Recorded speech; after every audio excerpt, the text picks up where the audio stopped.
blessed for another opportunity to work with our guys and piece together a game plan and go through the rhythms of our week. We know it's a big opportunity. Our guys are hungry and excited to take advantage. And also, it's always a bittersweet week where half the league is excited for more opportunities, including us. And then, as a coach, you think about the other guys that are, have staffs that are moving on from coaches and are dealing with just a little bit of change that may have come unexpected or they were, anticipating it. But just want to think, we send our prayers out to those guys that are dealing with change on other teams. It's always kind of a bittersweet time of the year.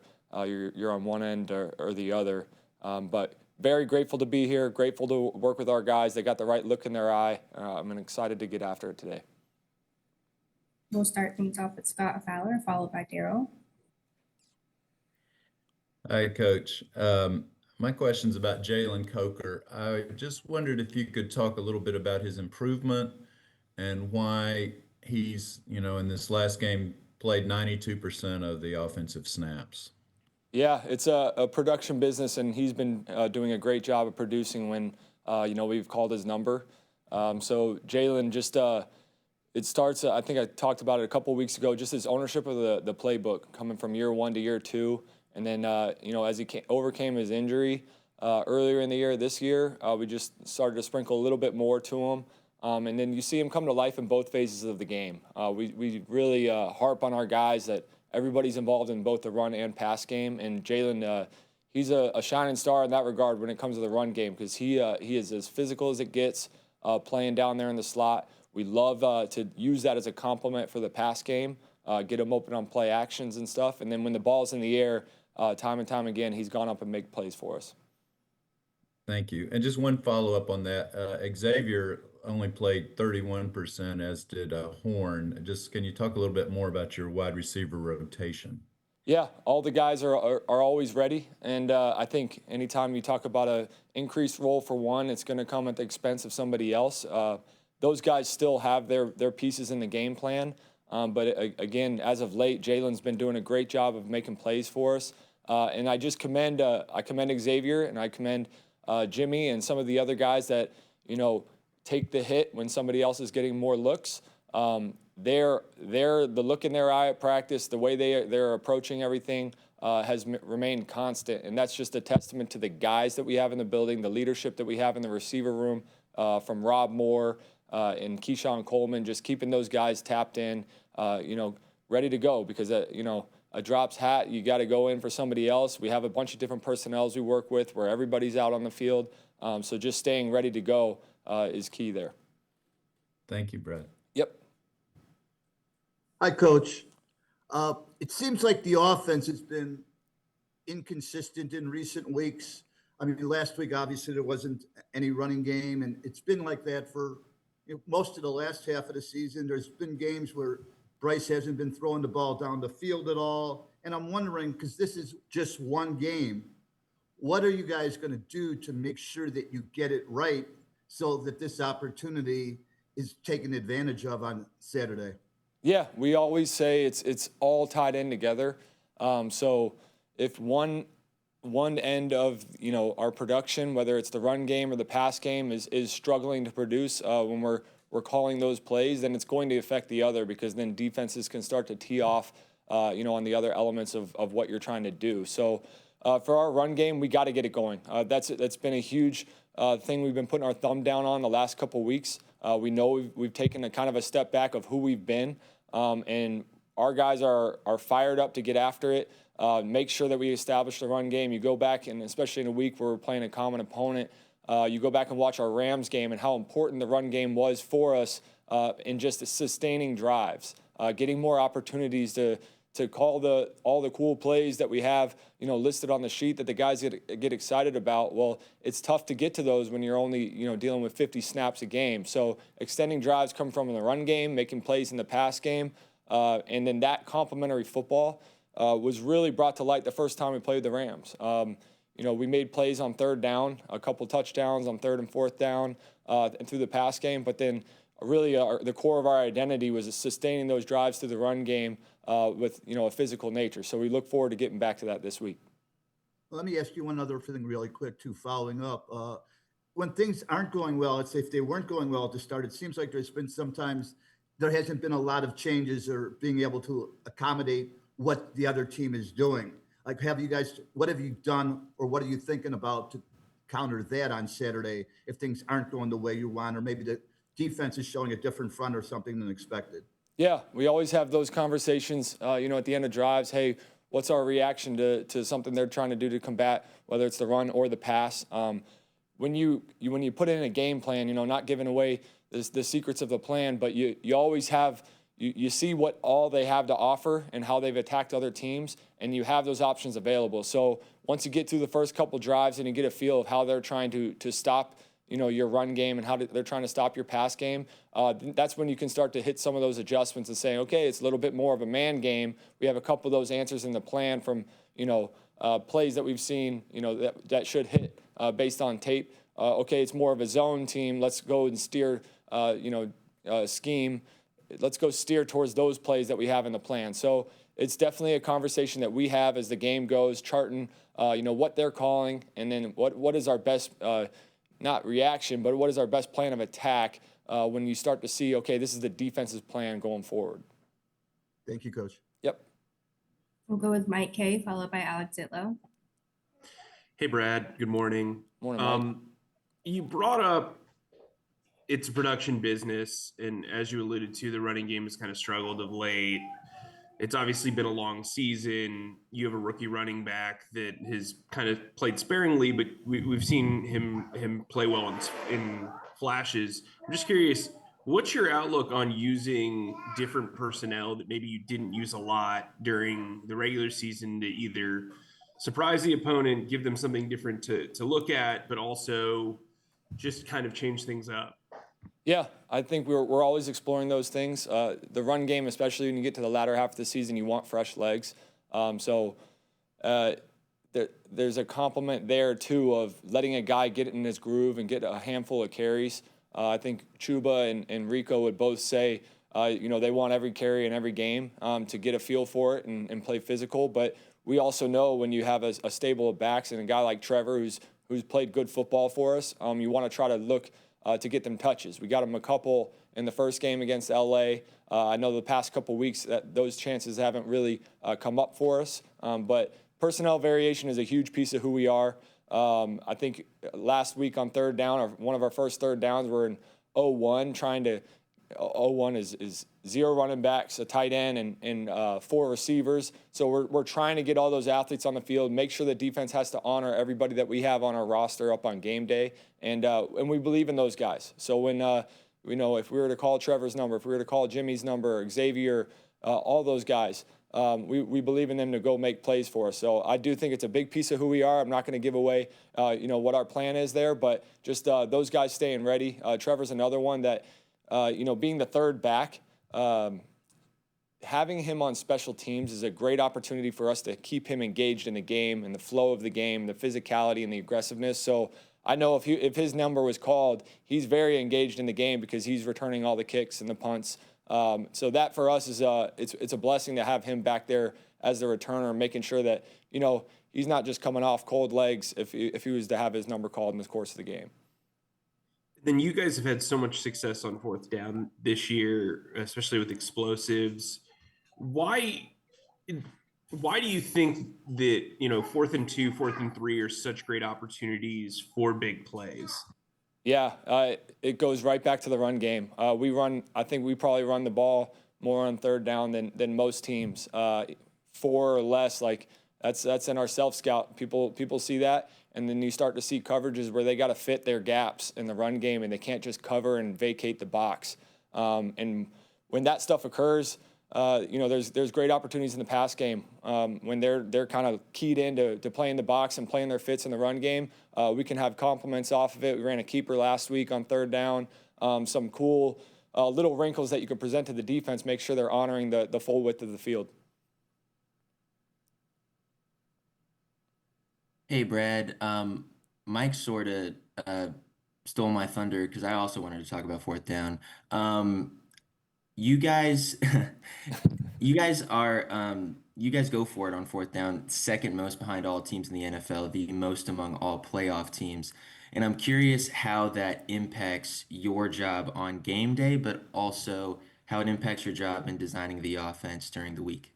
Well, one, it's fun. It's a lot of fun when you have a coach who's willing to go for it on fourth down.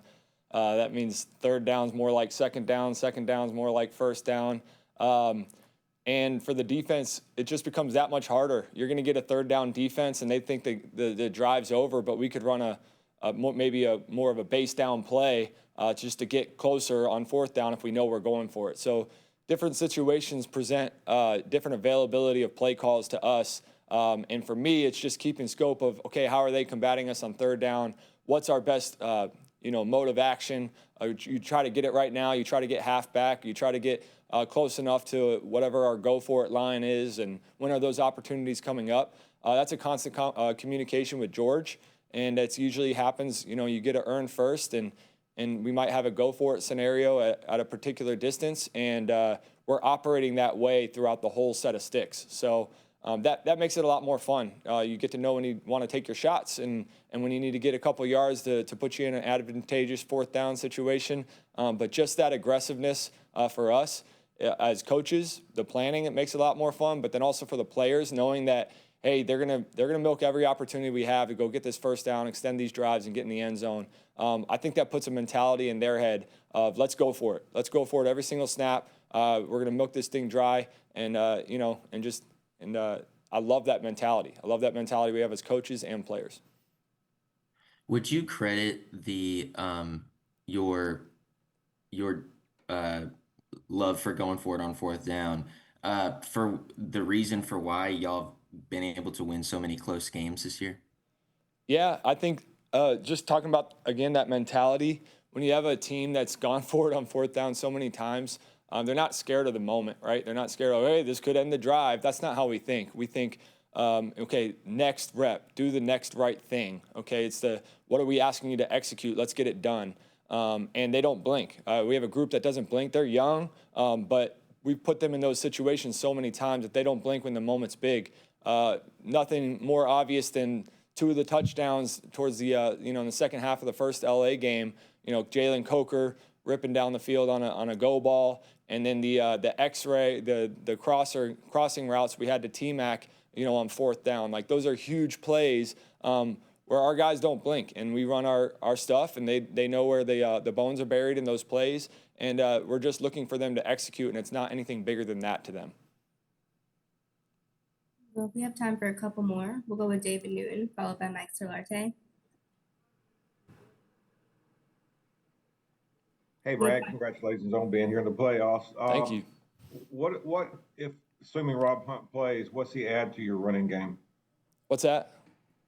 Assuming Rob Hunt plays, what's he add to the running game? Oh, one, celebrations after after a big run. Like, we need that juice. I love that juice. No, but really just it speaks for itself. His size, his athleticism, he moves people. He's a dominating presence just lining up out there that teams have to account for. And he does a great job of you really can't overlook the cultural piece that he brings when he's out on the field with our guys. He inspires our guys to go after it, and he's consistently reflecting that in the way he plays. So really just his galvanizing personality and play style, like that's something that leaks over into both phases of the game. And can you talk about the decision for Moore and letting go Renfro, and what do you feel like what Moore's role is going to be? Will he eat into Legette's playing time too, or just kind of what your thoughts are there? Yeah, those decisions are still pushed all the way to the end of the week. I'll leave those up for Dave to communicate, but David's been really close. He's been working like crazy to get back. He's been practicing. He looks good. He's just he's steady Eddie, consistent, and helps us on teams. He's done a great job of just whatever the role is that we ask him to do. He's available for it, and that's why we love him, man. He's consistent, and he shows the young guys what it looks like to just be there day in and day out and just execute. So from that, like, we'll see what the role ends up being as we go forward. But as far as this game, we'll wait and see. Thanks, appreciate it. Yep. Good morning, Brad. Morning. Following David, congratulations on being here. Thank You kind of touched on Rob and if he's made available, and obviously that's a decision that comes later. But if Rob does go, I shouldn't say if he goes. The conversations you guys are having this week, leading up to the personnel decisions for who goes on game day. If Rob does go, how tough is the conversation? Because if Rob plugs in, someone else has to come out in that group. Yeah, it's similar to the Xavier Leggett question from earlier. This is a production business, and Rob's a big piece of who we are getting to this point. I know he hasn't played a lot of games for us this year, but it's very obvious, in that room that those guys respect Rob as a player. They respect him as a leader. He's a big piece of who our offense is, and those decisions, they'll be made in-house and they'll be made with professionalism. And I expect our players, just like they have all year, I don't know how many combinations we've had on the O-line where someone gets put down and someone gets moved around to a new spot. Those guys have handled it so well. And again, that's a testament to Harold Goodwin and Joe Gilbert and Dean Petzing, just the community, right, and the brotherhood that they have in that room. It's just phenomenal. So guys, they're mature about it. It hurts because they're all very competitive. But they also know we got to do what's best for the Panthers, especially when you're in the playoffs and it's win or go home. And then with so much, obviously Dave is the one that's actually calling the plays on game day. He likes that role. How much communication is there between you and Dave in game? Because you prepare obviously for different situations and you've got different packages and ideas and situations you prepare for. What's the conversation like in game between you and Dave? Are you suggesting something, or is he just kind of, going lone wolf on his own because he has the plan and knows, has his sense of what you guys are trying to do? Yeah, I think a lot of it comes in between drives. You get that little lull when special teams is out there. That's our chance to kind of recap what just happened and me tell him, what I think we should do going forward. We have great conversations that way. And then when he clicks back in, say after a defensive drive and there's a little TV timeout possibility right before our offensive drive, I might give him the next couple thoughts in the run game, the next couple third downs that we think, would hit. And he's always receptive to that stuff. That just goes back to our relationship and his trust in me. I love that piece of the job. I love how he lets everybody gets their hand dirty in it, and he empowers people. And that's not just me, that's everybody on staff in their roles and their specific areas that they focus on. He empowers them to have a voice, and I hope they feel that from me as well on the offensive staff.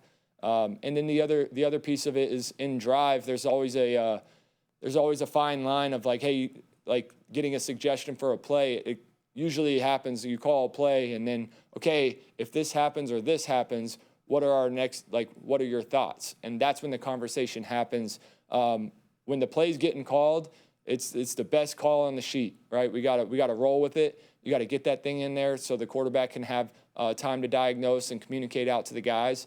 So it does happen in those small little lapses of time when a play just got called and now we're getting ready for the two possible next scenarios. Or in between drives. We'll end things with Mike K. Hey, Brad, I had one more for you. Yep. Obviously, quarterbacks get their share of the blame and they get a lot of blame and praise for what they do. But running backs also get a lot of blame and praise for what they do when obviously blocking factors into it. How much do you guys have to consider the success of the O-line when dealing with how you handle the running back rotation? Yeah, it's runners are different. Obviously, they prefer different schemes. They hit lanes a little bit different. We try to be as consistent as possible in the core runs that we have, and just getting back to our fundamentals, what we're stressing, so it feels the same for the O-line. Same goes with protection. Guys' eyes, I think. Rico's done a great job of progressing through the year. Chuba's been phenomenal in protection for us. Trevor's learning from those two guys what it looks like to stand on there and third down and communicate. So there's a trust involved, but then there's also an understanding of, hey, when one guy's in the game, you might have a couple of different style runs called to cater to his stuff, to cater to what he likes. and what he's comfortable with. But at the end of the day, we have core runs that we expect all of our running backs to be on board with and to be in sync with the O-line. And Bernie does a great job. Bernie Parmerly does a great job of making sure, hey, those points are non-negotiable. That's who we are. And then when it comes to the flavor of each back, let us adjust that with the play calls. Let us make sure there's a couple things on the sheet that are specific for those guys, and then we'll get those things called.